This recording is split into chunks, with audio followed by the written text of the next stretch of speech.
السلام علیکم۔ Voice of summary میں خوش آمدید۔ چلیے چلتے ہیں آج کے ایپیسوڈ کی طرف۔ اگر کوئی نیا ہے تو چینل کو سبسکرائب کر دیں، اور ناول اگر آپ کو اچھا لگ رہا ہو تو ناول کو لائک کر دیں اور اپنا خوبصورت سا کمنٹ ضرور چھوڑیے گا۔ چلیے شروع کرتے ہیں۔ زینی لڑکوں کے اس گروپ کے سامنے سے روز کی طرح نہیں گزری۔ وہ یکدم ان کے سامنے آ کر کھڑی ہو گئی اور یکدم پلٹ کر اس لڑکے کے بالمقابل آ گئی۔ لڑکوں کے گروپ کا شور اچانک تھم گیا۔ وہ کچھ کنفیوز ہوئے تھے۔ وہ ان کے سامنے کیوں رکی تھی، مگر انہیں ابھی مزید حیران ہونا تھا۔ زینی کے ڈرائیور نے زینی کے سامنے وہ لڑکا بری طرح گڑبڑایا تھا۔ اس کے تو فرشتوں نے بھی کبھی یہ نہیں سوچا ہوگا کہ سنسان گلی میں گھبراتی لڑکی اتنے لوگوں کے بیچ میں اس کی آنکھوں میں آنکھیں ڈال کر کھڑی ہو جائے گی۔ اس کے تو طوطے اڑ گئے تھے۔ کیا کام ہے آج تمہیں مجھ سے؟ سلام کرنا ہے، ہاتھ پکڑنا ہے، اظہار محبت کرنا ہے، یا یہ خبر سنانی ہے کہ تم اپنی ماں کو میرے گھر رشتے کے لیے بھیجنا چاہتے ہو؟ اس کی آواز اتنی بلند تھی کہ آس پاس موجود ہر لڑکے نے سنی تھی، اور اس لڑکے کے ہی نہیں سب لڑکوں کے اوسان خطا ہو گئے تھے۔ وہاں موجود دوسرے لڑکوں کے بھی کچھ دیر کے لیے منہ کھلے کے کھلے رہ گئے تھے۔ وہ جس نے پچھلی بار تمہارا خط پکڑا تھا نا، وہ میرا منگیتر تھا۔ منگنی توڑ گیا وہ، اور یہ جو تم کر رہے ہو نا، یہ جو لڑکے کھڑے ہیں نا، یہ تمہاری وجہ سے بھونکنا شروع ہوئے ہیں۔ اس نے لڑکوں کے گروپ کی طرف اشارہ کیا۔ وہ لڑکا کچھ کہنے کے بجائے یکدم وہاں سے پلٹا، مگر ڈرائیور تب تک اس کے سر پر پہنچ چکا تھا۔ اس نے آؤ دیکھا نہ تاؤ اس لڑکے کو مارنا شروع کر دیا۔ وہ اسے بڑی بے رحمی اور بے دردی سے پیٹ رہا تھا۔ لڑکا مزاحمت کی کوشش کر رہا تھا۔ ڈرائیور کے سامنے اس کا منحنی سا وجود کتنی وقیت رکھتا تھا۔ گلی میں اب مکمل سکتہ تھا، جسے اس لڑکے کی چیخوں اور پٹائی کی آوازوں کے علاوہ کوئی اور نہیں توڑ رہا تھا۔ لڑکوں کا وہ گروپ سانس روکے اس لڑکے کو دیکھ رہا تھا، جس کی ناک اور منہ سے خون بہنا شروع ہو گیا تھا۔ وہ معافی مانگتے ہوئے زینی کو اپنی بہن بنانے کا اعلان کر رہا تھا۔ زینی مزید وہاں نہیں رکی۔ اس نے پلٹ کر ایک نظر لڑکوں کے اس گروپ کو بے حد چیلنج کرتی ہوئی نظروں سے تنفر آمیز انداز میں دیکھا اور وہاں سے چلی گئی۔ اس گلی میں دوبارہ زینی پر کسی نے جملہ کسا تھا، نہ کوئی اس کے پیچھے آیا تھا۔ شیراز اب سی ٹی پی کے بعد ایس ٹی پی کی ٹریننگ کر رہا تھا۔ اکیڈمی میں کسی کو شیراز کی منگنی کا پتہ نہیں تھا۔ سعید نواز نے اسے سختی سے منع کیا تھا کہ وہ شادی ہونے سے پہلے کسی سے بھی اس بات کا ذکر نہ کرے کہ وہ سعید نواز کا داماد بننے والا ہے۔ شیراز یقیناً ان کی حکم عدولی کر کے خود کو مستقبل میں ملنے والا اعزاز سب کو دکھاتا۔ اگر جواد اس کے کامن میں نہ ہوتا تو جو وقتاً فوقتاً سعید نواز کی ہدایات شیراز کے گوش گزار کر کے جیسے اس کے جذبات پر باندھتا رہتا تھا، اور کسی انکشاف کی صورت میں سعید نواز کے ممکنہ رد عمل سے بھی اسے ڈراتا رہتا تھا، تو یہ دھمکیاں شیراز کے لیے کافی کارگر ثابت ہوئی تھیں۔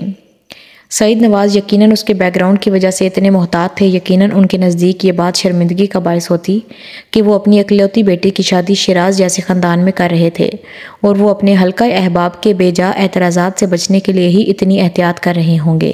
شیراز نے سعید نواز کی اتنی احتیاط کی یہی توجیہ سوچ کر خود کو اطمینان دلایا تھا۔ شادی کی تاریخ بھی اتنی ہی سادگی سے طے ہوئی تھی جتنی سادگی سے منگنی ہوئی تھی۔ اس بار شیراز نے پورے خاندان کو لے جانے کی حماقت نہیں کی تھی۔ اس بار وہ صرف اکبر اور نسیم کو ہی لے گیا تھا، اور لے جانے سے پہلے وہ انہیں 3-4 مرتبہ ایک ہوٹل میں لے جا کر کھانے کے برتنوں اور کھانے کے آداب کے بارے میں سمجھاتا رہا۔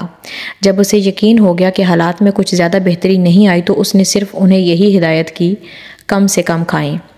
اکبر اور نسیم نے اس بار قابل رشک پرفارمنس کا مظاہرہ کیا تھا۔ انہوں نے سوپ لینے سے انکار کیا تھا، چاول لینے کی حماقت نہیں کی تھی، صرف قورمہ لیا تھا اور اسے نان کے ساتھ کھاتے رہے۔ وقتاً فوقتاً وہ شیراز کو دیکھتے رہے، جو انہیں آنکھوں ہی آنکھوں میں مختلف ہدایات دیتا رہا۔ اکبر اور نسیم کے بے حد جی للچانے کے باوجود ڈائننگ ٹیبل پر موجود دوسری کسی ڈش کو نہیں لیا، حتیٰ کہ کبابوں کو بھی نہیں، کیونکہ انہیں کانٹے سے کھانا پڑتا۔ کسی نے ان سے اصرار کیا بھی نہیں۔ شیراز کی ہدایات کے مطابق انہوں نے آخر میں گرین ٹی پینے سے بھی انکار کر دیا، اور ان کے اس انکار کے ساتھ ہی ڈنر ختم ہو گیا۔ شیراز نے جیب سے رومال نکال کر اپنے ہاتھ صاف کیے۔ شینا اس بار بالآخر ان کے سامنے شلوار قمیض میں آئی تھی، مگر شیراز نے اپنے دل میں اعتراف کیا تھا شلوار قمیض کے مقابلے میں وہ جینز اور ٹاپ زیادہ مہذب تھے۔ سلیو لیس قمیض کا گلا صرف آگے سے ہی نہیں، پیچھے سے بھی بے حد نیچے تھا۔ وہ تقریباً کمر تک آ رہا تھا اور اس پر قیامت یہ تھی کہ شینا آج بالوں پر کلپ کے ساتھ گردن سے کچھ اوپر لپیٹے ہوئے تھی۔ نتیجہ صاف ظاہر تھا۔ رہی صحیح کسر اس کی قمیض کے لمبے چاقوں نے پوری کر دی تھی، جس کے دونوں اطراف سے اس کی خوبصورت سفید کمر نظر آ رہی تھی۔ اس کے پاجامہ اور پائنچے اوپر چڑھ گئے تھے۔ وہ اکبر کے بالکل سامنے ٹانگ پر ٹانگ رکھے ہوئے تھی اور اکبر کو پسینہ آ رہا تھا۔ اس نے اپنی زندگی میں پہلی بار کسی لڑکی کو اس طرح کے لباس میں ملبوس دیکھا تھا، اور وہ بھی وہ لڑکی تھی جو اس کی بہو بننے والی تھی۔ لیکن یہ تو ماڈرن زمانے کی بچی ہے، اونچے خاندان کی لڑکی ہے۔ امیر خاندانوں میں ایسے پہناوے پہنے جاتے ہیں۔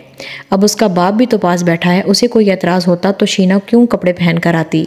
شادی ہو جائے گی تو شیراز خود ہی اسے سمجھا دے گا۔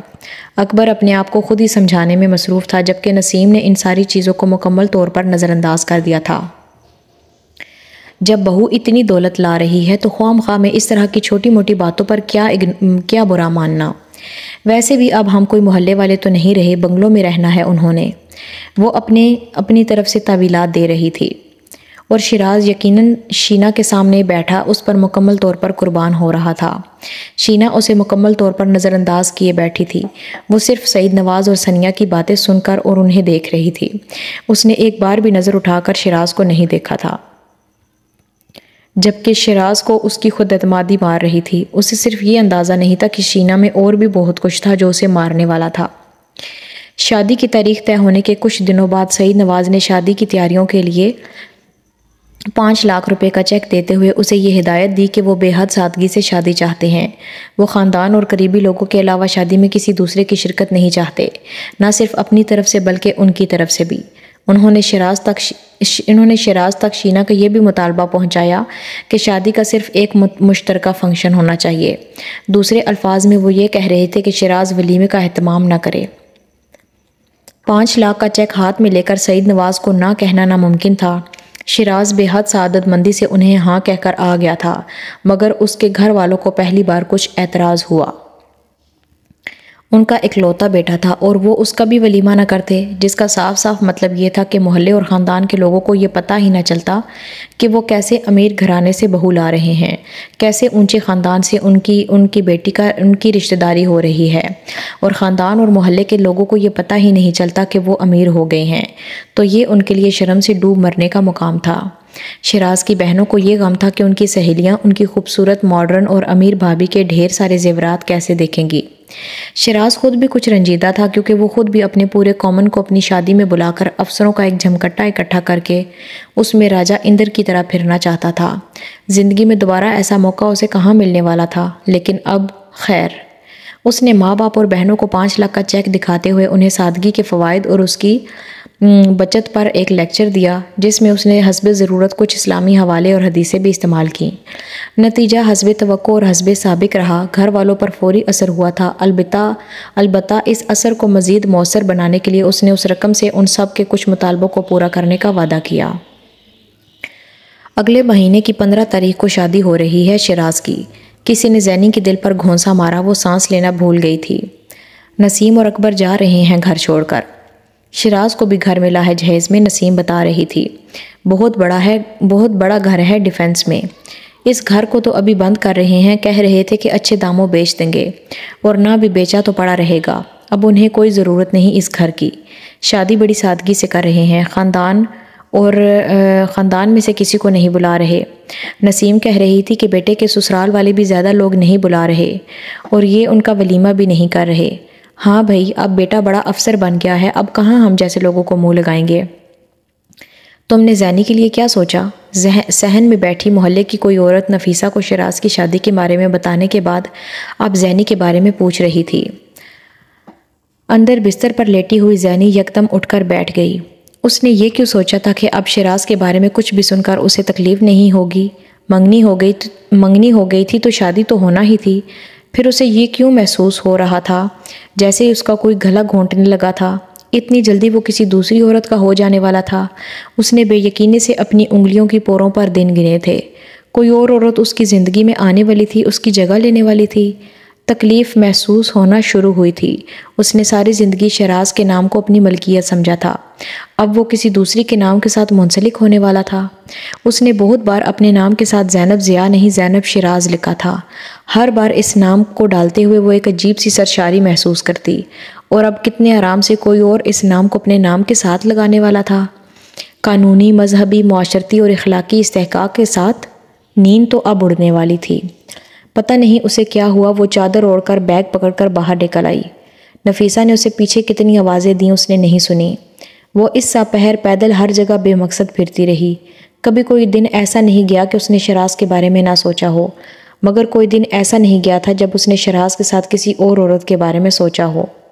اسے کبھی اس کی منگیتر کا جسمانی وجود ہونے کا احساس ہی نہیں ہوا تھا، ہمیشہ نوٹوں کی گڈیوں، بنگلے اور چیزوں کی شکل میں اس کے سامنے آتی رہی تھی۔ آج پہلی بار اس نے اس منگیتر کے جسمانی وجود کے بارے میں سوچا تھا، پہلی بار اسے سمجھ کر اس کے بارے میں سوچا تھا، اور یہ تکلیف پچھلی تکلیف سے زیادہ تھی۔ ساری دنیا کی عورتیں اس کے سامنے صرف ایک عورت بن کر آئی تھیں۔ وہ اس سے اسی طرح بات کرتا ہوگا جس طرح مجھ سے کرتا تھا، اس کو اسی طرح دیکھتا ہوگا جس طرح مجھے دیکھتا تھا، اس کو دیکھ کر مسکراتا ہوگا، اس سے ملتا ہوگا، اسے باہر لے جاتا ہوگا اور اس کا ہاتھ پکڑتا ہوگا۔ میرے خدا، ایسا غم و غصہ تو اس نے تب بھی محسوس نہیں کیا تھا جب اس کی منگنی ٹوٹی تھی، پھر اب کیوں، اتنے دن بعد کیوں؟ وہ نہیں جانتی وہ کب ہر جگہ سے پھرتے پھرتے سول سروسز اکیڈمی کے سامنے پہنچ گئی تھی۔ یہ پتہ نہیں تھا وہ ایس ٹی پی کرنے کے لیے اب وہاں سے جا چکا تھا۔ اندر جانے کی کوشش کے بجائے ایک فٹ پاتھ پر بیٹھ گئی تھی۔ اسے یقین تھا وہاں سے گزرنے والے اسے پاگل سمجھ رہے ہوں گے، آوارہ لڑکی۔ اسے پرواہ نہیں تھی کہ لوگ اسے کیا سمجھ رہے تھے۔ سول سروسز اکیڈمی کے دروازے کو دیکھتے ہوئے اسے یاد آیا وہ شیراز کے کہنے پر کسی خشوع و خضوع سے اس کے وہاں جانے کی دعائیں مانگتی تھی۔ اس نے تو تہجد بھی صرف شیراز کا مقدر بدلنے کے لیے پڑھنا شروع کیا تھا۔ اسے نہیں پتا تھا وہ صرف شیراز کا مقدر نہیں بدل رہی، وہ اپنا بھی مقدر بدل رہی تھی۔ کوئی یوں کسی کو اپنی زندگی سے گندگی کی طرح نکال پھینکتا ہے۔ اسے وہاں بیٹھے اکیڈمی کا دروازہ دیکھتے ہوئے اپنا وجود گندگی ہی محسوس ہو رہا تھا۔ تم پاگل ہو رہی ہو زینی، اس نے اپنے آپ سے کہا۔ ہاں میں ہو رہی ہوں پاگل، نہیں میں پاگل ہو چکی ہوں، ورنہ اس وقت اس حالت میں یہاں نہ بیٹھی ہوتی، اس نے اپنے آپ سے کہا۔ زینی کہاں ہے؟ ضیاء نے ہمیشہ کی طرح گھر میں داخل ہوتے ہی پوچھا تھا۔ آمنا سامنا تو ان کا اب زینی سے شاذ و نادر ہی ہوتا، لیکن اس کے باوجود گھر میں آتے ہوئے ضیاء کا پہلا سوال اب بھی اس کے بارے میں ہوتا تھا۔ پتہ نہیں کہاں ہے، آج تو جلدی گھر آ گئی تھی، پھر پتہ نہیں کہاں نکل گئی۔ میں تو پہلے ہی پریشان ہو رہی ہوں، شام ہو گئی ہے مگر اب تک وہ واپس نہیں آئی۔ ضیاء کے پیروں تلے سے جیسے زمین نکل گئی تھی۔ آج سے پہلے وہ شام تک تو کبھی باہر نہیں رہی تھی۔ تمہیں کچھ بتا کر گئی؟ کہاں جا رہی ہے یا کب آئے گی؟ کچھ بتا کر کہاں جاتی ہے؟ محلے کی ایک عورت آئی ہوئی تھی، میں اس کے ساتھ صحن میں بیٹھی باتیں کر رہی تھی، وہ مجھے شیراز کی شادی طے ہونے کے بارے میں بتا رہی تھی، بس یہ یکدم کمرے سے باہر آئی اور باہر نکل گئی۔ پیچھے مڑ کر میری آواز تک نہیں سنی۔ نفیسہ نے ضیاء کو بتایا۔ شیراز کے گھر تو نہیں گئی؟ ضیاء کو یکدم خدشہ ہوا۔ نہیں وہاں نہیں گئی، میں پیچھے آئی تھی اس کے، وہ بس گلی پار کر گئی۔ ضیاء چپ چاپ نسیم کو دیکھتے رہے، پھر سائیکل کھڑی کر کے تھکے ہوئے انداز میں باہر نکل گئے۔ انہیں یقین نہیں تھا کہ وہ اس وقت وہاں گئی ہوگی، لیکن پتہ نہیں کیوں انہیں خدشہ تھا وہ وہیں گئی ہوگی۔ اگر وہ شیراز کی شادی کی خبر سن کر گئی تھی تو اسے وہیں ہونا چاہیے تھا، اور وہ وہیں تھی۔ وہ رکشے پر وہاں آئے تھے، پھر رکشے سے اترنے سے پہلے ہی انہوں نے زینی کو فٹ پاتھ پر بیٹھا دیکھ لیا تھا۔ وہ ان کی اولاد تھی، سب سے خوبصورت، سب سے چہیتی اولاد، جسے انہوں نے بچپن میں کبھی گود سے اتار کر پیدل نہیں چلایا تھا۔ فٹ پاتھ پر بٹھانے کا تو سوال ہی پیدا نہیں ہوتا تھا۔ وہ اس وقت ارد گرد اور دھول سے اٹی فٹ پاتھ پر بھکاریوں کی طرح بیٹھی تھی۔ انہوں نے بھرائی ہوئی آواز میں رکشے والے کو اس کے قریب رکشہ لے جانے اور روکنے کے لیے کہا۔ زینی رکشے کی آواز پر چونکی، پھر اس نے حیرت سے اسے اپنے پاس رکتے دیکھا۔ دروازہ کھول کر اس سے کہا، آ جاؤ زینی۔ زینی کچھ دیر وہیں بیٹھی خالی نظروں سے باپ کو دیکھتی رہی، پھر اٹھ کر آ بیٹھی۔ رکشہ چلنے لگا تھا، ضیاء پھوٹ پھوٹ کر رونے لگے۔ زینی نے ایک نظر باپ کو دیکھا، وہ کبھی اس طرح پھوٹ پھوٹ کر نہیں روئے تھے، وہ آج رو رہے تھے۔ اسے پتا تھا وہ کس لیے رو رہے ہیں، پوری دنیا میں صرف وہی تھے جو آج زینی کے دل کی حالت کو سمجھ سکتے تھے۔ ضیاء نے زندگی میں ہمیشہ بڑے بھائی کو باپ کی جگہ سمجھا تھا، کبھی ان کے سامنے اونچی آواز میں بات نہیں کی تھی، کبھی ان کی حکم عدولی نہیں کی تھی۔ آج پہلی بار اپنی بیٹی کو وہاں فٹ پاتھ پر اس حالت میں دیکھ کر انہیں بھائی سے شدید نفرت محسوس ہوئی تھی۔ تباہ ہو جائیں گے یہ سب لوگ، زینی تباہ ہو جائیں گے، ان کا پیسہ، ان کا غرور سب خاک میں مل جائے گا، کچھ نہیں رہے گا ان میں سے کسی کے پاس، کوئی افسر، کوئی رتبہ، کچھ نہیں۔ یہ دنیا میں رسوا ہوں گے، یہ آخرت میں بھی دوزخ میں ڈالے جائیں گے۔ زندگی میں پہلی بار زینی نے اپنے باپ کو کسی کے لیے بد دعا کرتے سنا تھا، اور وہ بھی اپنے رشتے کے لیے، اپنے بڑے بھائی اور اس کے خاندان کے لیے۔ اس کا دل چاہ رہا تھا وہ باپ سے کہے، دعاؤں سے، بد دعاؤں سے کسی کا کچھ نہیں بگڑتا، بد دعا صرف وہ کرتے ہیں جو کچھ اور نہیں کر سکتے۔ پورا راستہ اسی طرح ضیاء روتے رہے تھے۔ وہ چپ چاپ رکشے کی پشت سے ٹیک لگائے سڑک پر چلتی ٹریفک کی جلتی بجھتی روشنیوں کو دیکھتی رہی۔ ضیاء رکشے والے کو کرایہ دے رہے تھے، وہ ان کا انتظار کیے بغیر گھر میں داخل ہو گئی۔